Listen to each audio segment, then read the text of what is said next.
beside the subscribe button, and the link is also in the description.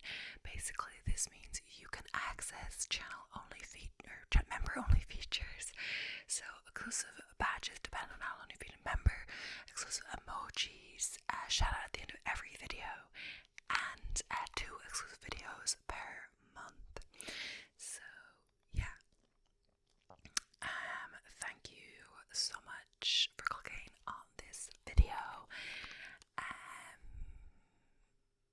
Yeah, not that much to say. I think I'll try to jump straight into it today.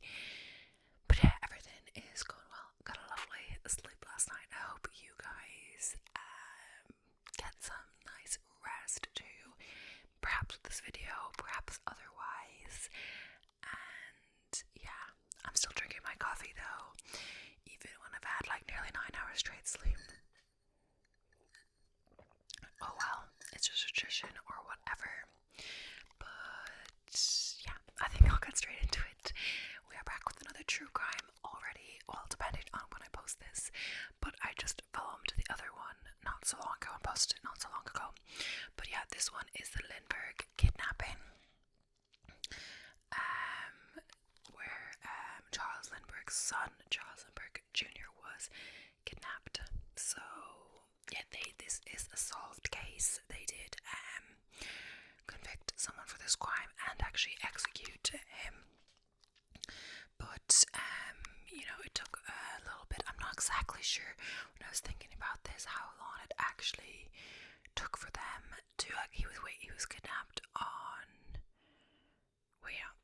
March and 1932. The son was abducted, and in September 1934 the person was arrested, so for the first time. In general. But so yeah, that was like 2 years and a few months. April, May, June, July, August. 2 years and 6 months for them to catch the person, so it wasn't immediate. So it's the case I'm talking about. The killer is caught very fast, but sometimes not. But yeah, so we are going to get straight into it. And yeah. So, the Lindbergh Kidnapping. So, on March the 1st, 1932, Charles Augustus Lindbergh Jr., born June 22nd, 1930, the 20-month-old son of Colonel Charles Lindbergh and his wife Anne Marrow. Lindbergh was abducted from his crib in the upper floor of Lindbergh's home, Highfields in East Amwell, New Jersey, United States. On May 12th, the child's corpse was found by a truck driver by the side of a nearby road. So in September 1934, a German immigrant named Bruno Richard Hauptmann was arrested for the crime. After a trial that lasted from January 2nd to February 13th, 1935, he was found guilty of first-degree murder and sentenced to death. Despite his conviction, he continued to profess his innocence, but all appeals failed, and he was executed in the electric chair at the New Jersey State Prison on April 3rd, 1936. Hauptmann's guilt, or lack thereof, continues to be debated in the modern day. Newspaper writer H.L. Mencken called the kidnapping and trial the biggest story since the resurrection. Legal scholars have referred to the trial as one of the trials of the century. The crime spurred the U.S. Congress to pass the Federal Kidnapping Act, commonly referred to as the Little Lindbergh Law, which made transporting a kidnapping victim across state lines a federal crime. So, yeah, it's a very famous case. You've probably heard of it already, and was one of the biggest trials since the resurrection, as people were calling it, But yeah, so the actual kidnapping at approximately 9 p.m. on March the 1st, 1932, the Lindberghs' nurse Betty Go found that 20-month-old Charles Augustus Lindbergh Jr. was not with his mother Anne Marrow Lindbergh, who had just come out of 9:10 alerted Charles Lindbergh, who immediately went to the child's room, where he found a ransom note containing poor handwriting and grammar in an envelope on the windowsill. Taking a gun, Lindbergh went around the house and grounds with the family butler, Ollie Wheatley. They found impressions in the ground under the window of the baby's room, pieces of a wooden ladder and a baby's blanket. Watley telephoned the Hopewell Police Department while Lindbergh contacted his attorney and friend Henry Breckinridge and the New Jersey State Police. So, now moving on to the investigation. An extensive search of the home and its surrounding area was conducted by police from nearby Hopewell Borough in coordination with the New Jersey State Police. After midnight, a fingerprint expert examined the ransom note and ladder. No usable fingerprints or footprints were found, leading experts to conclude that the kidnappers wore gloves and had some type of cloth on the soles of their shoes. No adult fingerprints were found in the baby's room, including in areas witnesses admitted to touching, such as the window, but the baby's fingerprints were found. The brief, handwritten ransom note had many spelling and grammar irregularities, and they said, including like places that the witness admitted to touching, like people that were there. So that maybe means that the kidnapper like cleaned some area or something like that, or something. Maybe it indicates that. It doesn't say that here, but yeah. So this is what the note said. Dear sir, have $50,000 ready, $25,000 in $20 bills, $15,000 in $10 bills, and $10,000 in $5 bills. After 2 to 4 days, we will inform you where to deliver the money. We warn you for making anything public or for notify the police. The child is in good care. Indication for all letters are signature and 3 holes. And it just means like to prove that like if there's additional letters that they're the ones that put them instead of like other people that could put them, I guess, at the end of the letter, copy it or something.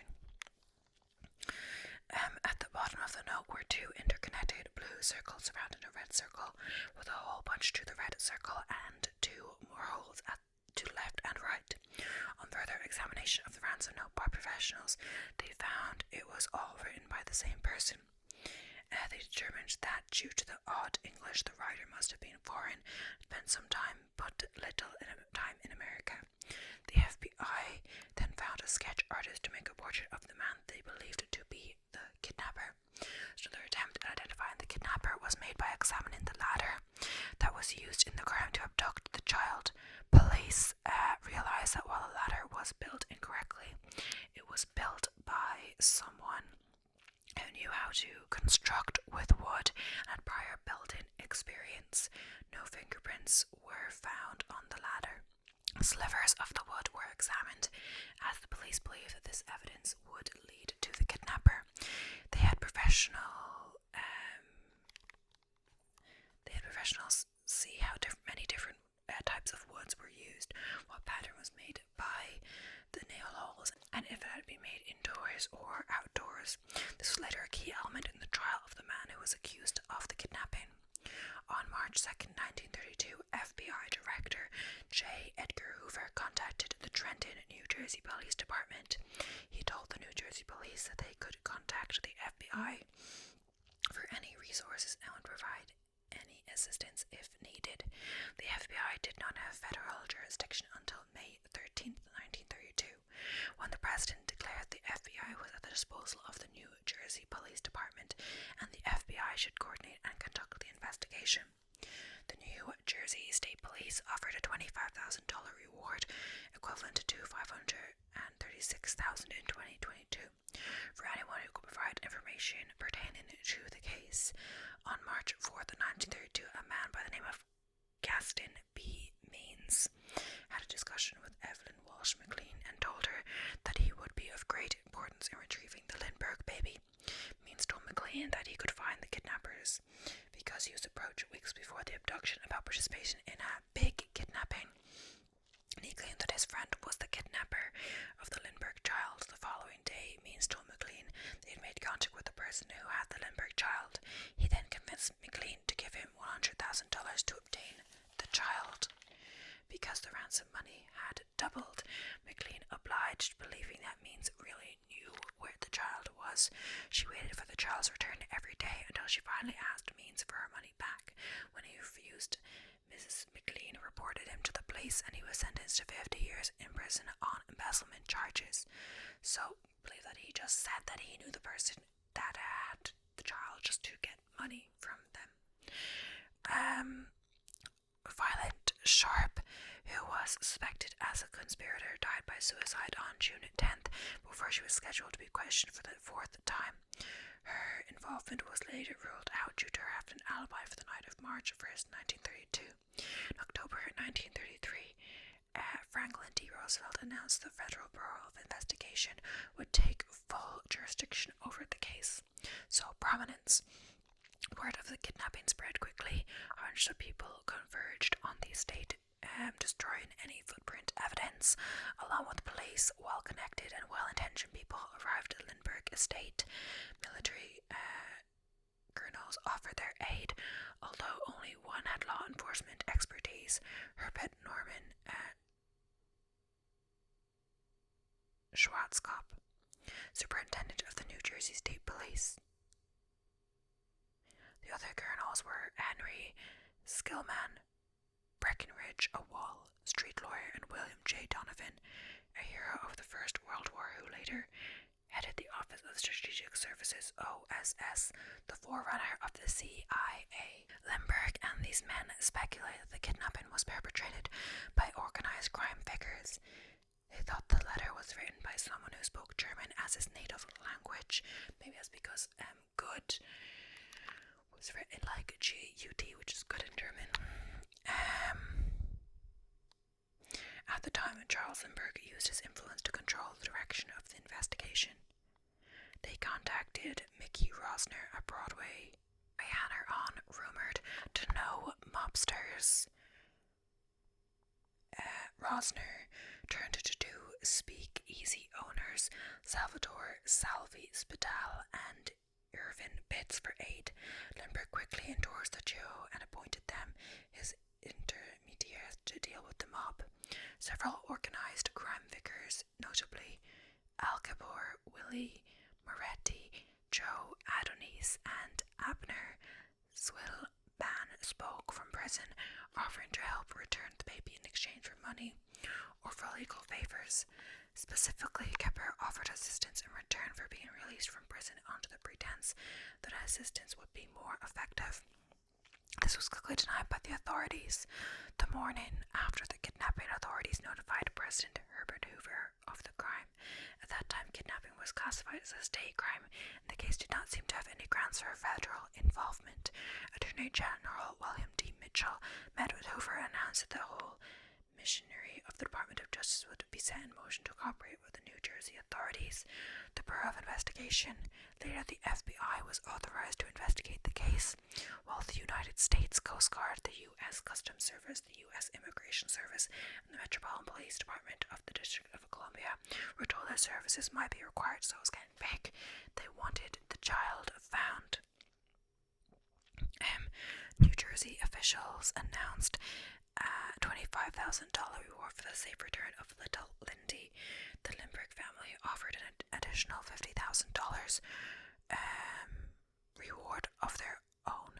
At this time, the total reward of $75,000, approximately equivalent to $1,317,000 in 2022, was a tremendous sum of money because the nation was in the midst of the Great Depression. On March 6th, a new ransom letter arrived by mail at the Lindbergh home. The letter was postmarked March 4th in Brooklyn, and it carried the profanated red and blue marks. The ransom had been raised to $70,000. A third ransom note postmarked from Brooklyn, also including the secret marks, arrived in Breckinridge's mail. The note told the Lindberghs that John Condon should be the intermediary between the Lindberghs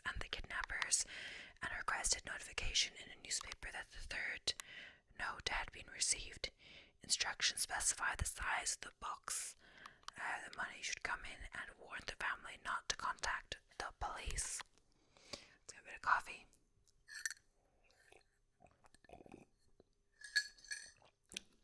But I guess the kidnappers know at this point they have already contacted the police, because people were showing up at their house, and it was publicized or whatever, that case, the news of the case spread, so it must have got back to them or something like that. But yeah, so John Condon. During this time, John F. Condon, a well-known Bronx personality and retired school teacher, offered $1,000 if the kidnapper would turn the child over to a Catholic priest. Condon received a letter reportedly written by the kidnapper. It authorized Condon to be their intermediary with Lindbergh. Lindbergh accepted the offer as genuine.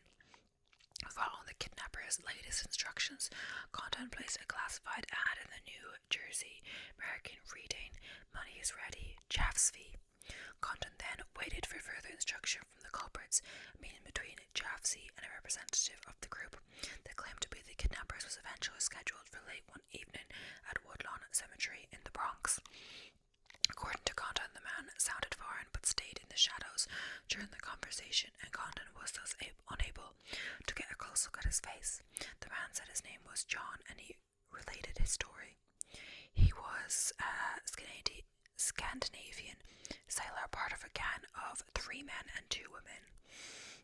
The baby was being held on a boat unarmed, but would only be returned for ransom. When Condon expressed doubt that John actually had the baby, he promised some proof. The kidnapper was soon returned with the baby's sleeping suit. The stranger asked Condon, would I burn if the package were dead? When questioned further, he accused Condon that the baby was alive. The baby was alive. On March 16th, Condon received a toddler sleeping suit by mail and a 7th ransom note. After Lindbergh identified the sleeping suit, Condon placed a new ad in the Home News. "Money is ready, no cops, no Secret Service. I come alone like last time." On April 1st, Condon received a letter saying it was time for the ransom to be delivered. So, ransom payment. The ransom was packaged in a wooden box that was custom made in the hope that it could later be identified. The ransom money included a number of gold certificates. Since gold certificates were about to be withdrawn from circulation, it was hoped greater attention would be drawn to anyone spending them. The bills were not marked, but their serial numbers were recorded. Some sources credit this idea to Frank J. Wilson, others to Elmer Lincoln Erie. On April 2nd, Condon was given a note by an intermediary, an unknown cab driver. Condon met John and told him that they had been able to raise only $50,000. The man accepted the money and gave Condon a note saying that the child was in the care of 2 innocent women. Discovery of the body. On May 12th, delivery truck driver Orville Wilson and his assistant William Allen pulled to the side of a road about 4.5 miles, 7.2 kilometers south of the Lindbergh home, near the hamlet of Mount Rose in neighboring Hopewell Township. When Allen went to the grove to urinate, he discovered the body of a toddler. The skull was badly fractured and the body decomposed, with evidence of scavenging by animals. There were indications of an attempt of a hasty burial. Gow identified the baby as the missing infant from the overlapping toes of the right foot and assured that she had made. It appeared the child had been killed by a blow to the head. Lindbergh insisted on cremation. In June 1932, officials began to suspect that the crime had been perpetrated by someone the Lindberghs knew. Suspicion fell upon Violet Sharp, a British household servant at the Morrow home, who had given contradictory information regarding her whereabouts. On the night of the kidnapping, it was reported that she appeared nervous and suspicious when questioned. She died by suicide on June 20th, 1932, by ingesting a silver polish that contained cyanide just before being questioned for the 4th time. Her alibi was later confirmed, and police were criticized for heavy-handedness. Condon was also questioned by police and his home searched, but nothing incriminating was found. Charles Lindbergh stood by Condon during this time. John Condon's unofficial investigation. After the discovery of the baby, Condon remained unofficially involved in the case. To the public, he had become a suspect and in some circles was vilified. For the next 2 years, he visited police departments and pledged to find Symmetry John. Condon's actions regarding the case were increasingly flamboyant. On one occasion, while riding the city bus, Condon claimed he saw a suspect on the street. Announcing his secret identity, ordered the bus to stop. The startled driver complied, and Condon darted from the bus, although his target eluded him. Condon's actions were also criticized as exploitative when he agreed to appear in a Vanderbilt Act regarding the kidnapping. Liberty magazine published a serialized account of Condon's involvement in the Lindbergh case under the title Jafsey Tells All.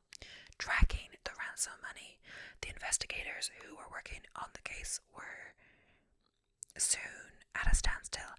There were no developments and little evidence of any sort, so police turned their attention to tracking the ransom payments.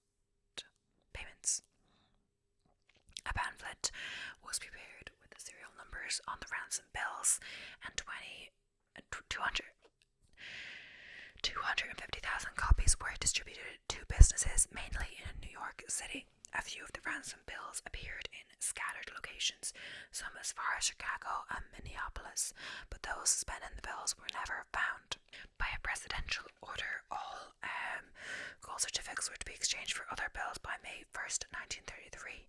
A few days before the deadline, a man brought $2,980 to a Manhattan bank for exchange. It was later realized the bills were from the ransom. He had given his name as J.J. Faulkner of 537 West 149th Street.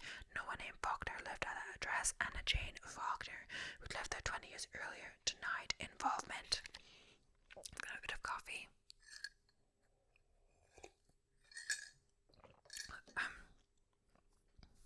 Arrest of Hoffman. During a 30-month period, a number of the ransom bills were spent throughout the New York City. Detectives realized that many of the bills were being spent along the route of Lexington Avenue subway, which connected the Bronx with the east side of Manhattan, including the German-Austrian neighborhood of Yorkville. On September 18, 1934, a Manhattan bank teller noticed a gold certificate from the ransom, a New York license plate number 4U1341NY. Penciled in the bill's margin allowed it to be traced to a nearby gas station. The station manager had written down the license number because the customer was acting suspicious and was possibly a counterfeit. The license plate belonged to a sedan owned by Richard Hoffman of 1279 East 222nd Street in the Bronx, an immigrant with a criminal record in Germany. When Hoffman was arrested, he was carrying a single $20 gold certificate and over $14,000 of the ransom money.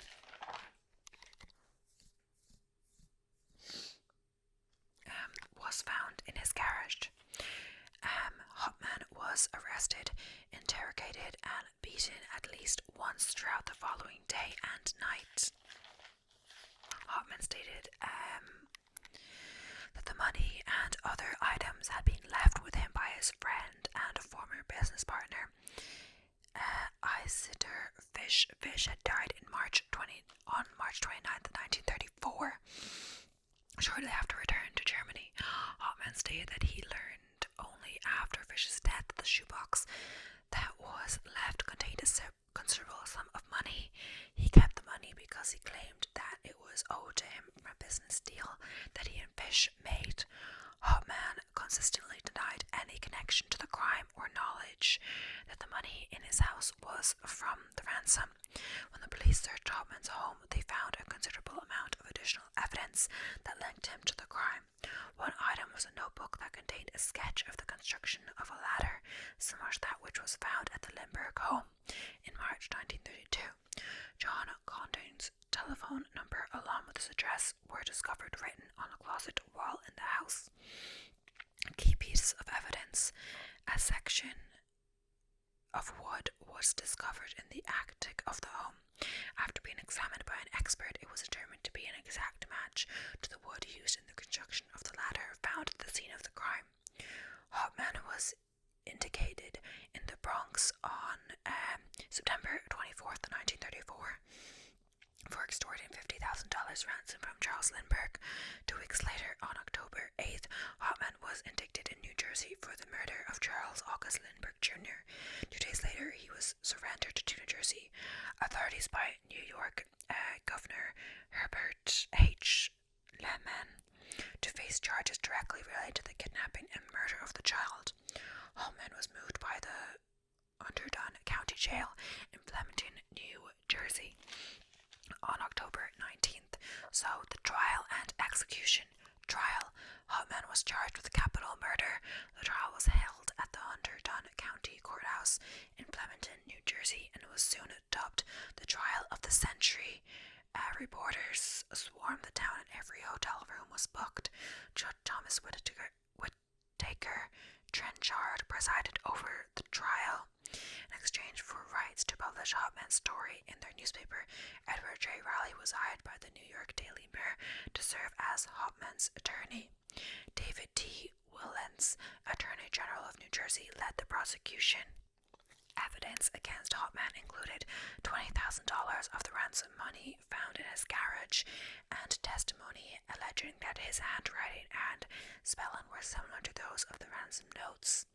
8 handwriting experts, including Albert S. Osborne, pointed out similarities between the ransom notes and Hauptmann's writing specimens. The defense called expert to review this evidence, while 2 others declined to testify. The latter 2 demanded $500 before looking at the notes and were dismissed when Lloyd Fisher, a member of Hauptmann's legal team, declined. Other experts retained by the defense were never called to testify on the basis of the work of Arthur Kohler at the Forest Products Laboratory. The state introduced photographs demonstrating that part of the wood from the ladder matched a plank from the floor of Hauptmann's attic. The type of wood, the direction of the tree growth, the milling pattern, the inside and outside surface of the wood, and the grain on both sides were identical, and 4 oddly placed nail holes lined up with nail holes in joists in Hauptmann's attic. Condon's address and telephone were written in pencil on a closet door in Hauptmann's home, and Hauptmann told police that he had written Condon's address, and this is what he said: "I must have read it in the paper about the story. I was a little bit interested and keep a little bit record of it, and maybe I was just on the closet." I think he meant in the closet, and put it down. The address, I can't give you an explanation about the telephone number. So sometimes the way he speaks is a bit confusing because, his English isn't great. A sketch that Willens suggested represented a ladder was found in one of Hauptmann's notebooks. Hauptmann said this picture and other sketches therein were the work of a child. Despite not having an obvious source of earned income, Hauptmann had bought a $400 radio, approximately equivalent to $8,750 in 2022, and sent his wife on a trip to Germany. Hauptmann was identified as the man to whom the ransom money was delivered. Other witnesses testified that it was Hauptmann who had spent some of the Lindbergh gold certificates, that he had been seen in the area of the estate in East Amwell, New Jersey, near Hopewell on the day of the kidnapping, that he had been absent from work on the day of the ransom payment and had to quit his job 2 days later. Hauptmann never sought another job afterwards. He had continued to live comfortably. When the prosecution rested its case, the defense opened with a lengthy examination of Hauptmann. In his testimony, Hauptmann denied being guilty, insisting that the box of gold certificates had been left in his garage by a friend, Eastor Fish, who had returned to Germany in December 1933 and died there in March 1934. Hauptmann said that he had one day found a shoebox left behind by Fish, which Hauptmann had stored on the top shelf of his kitchen broom closet, later discovering the money, which he later found to be almost $4,000, approximately equivalent to $688,000 in 2022. Hoffman said that because Fish had owed him about $7,500 in business funds, Hoffman had kept the money for himself and had lived on it since January 1934. The defense called Hoffman's wife, Anna, to cover the Fish story on cross-examination. She admitted that while she hung her apron every day on a hook higher than the top shelf, she could not remember seeing any shoebox there. Later, rebuttal witnesses testified that Fish could not have been at the scene of the crime and that he had no money for medical treatments when he died of tuberculosis. Fish's landlady testified that he could barely afford the $350 weekly rent of his room. In his closing summation, Riley argued that the evidence against Hoffman was entirely circumstantial because no reliable witness had placed Hoffman at the scene of the crime, nor were his fingerprints found on the ladder, on the ransom notes, or anywhere in the nursery. So, appeals. Hoffman was convicted and immediately sentenced to death. His attorneys appealed to the New Jersey Court of Errors and Appeals, which at the time was the state's highest court. The appeal was argued on June 29, 1935. New Jersey Governor Harold G. Hoffman secretly visited Hoffman in his cell on the evening of October 16th, accompanied by a stenographer who spoke German fluently. Hoffman urged members of the Court of Errors and Appeals to visit Hoffman in late January 1936, while declaring that he held no position on the guilt or innocence of Hoffman. Hoffman cited evidence that the crime was not a one-person job and directed Schwarzkopf to continue a thorough and impartial investigation in an effort to bring all parties involved to justice. Began knowing among the press that on March 27th, Hoffman was considered a second reprieve of Hauptmann's death sentence and was seeking opinions about whether the governor had the right to issue a second reprieve. On March 30th, 1936, Hauptmann's second and final appeal asking for clemency from the New Jersey Board of Pardons was denied. Hoffman later announced that this decision would be the final legal action in the case and that he would not grant another reprieve. Nonetheless, there was postponement when the Mercer County Grand Jury investigating the confession and arrest of Trenton attorney Paul Wendell requested a delay from Warden Mark Kimberlin. The final stay, ended when the Mercer County prosecutor informed Kimberlin that the grand jury had adjourned after voting to end its investigation without charging Wendell. So, execution. Hauptmann turned down a large offer from a Hearst newspaper for a confession and refused a last-minute offer to commute his sentence from the death penalty to life without parole in exchange for a confession. He was executed by electric chair on April 3rd, 1936. After his death, some reporters and independent investigators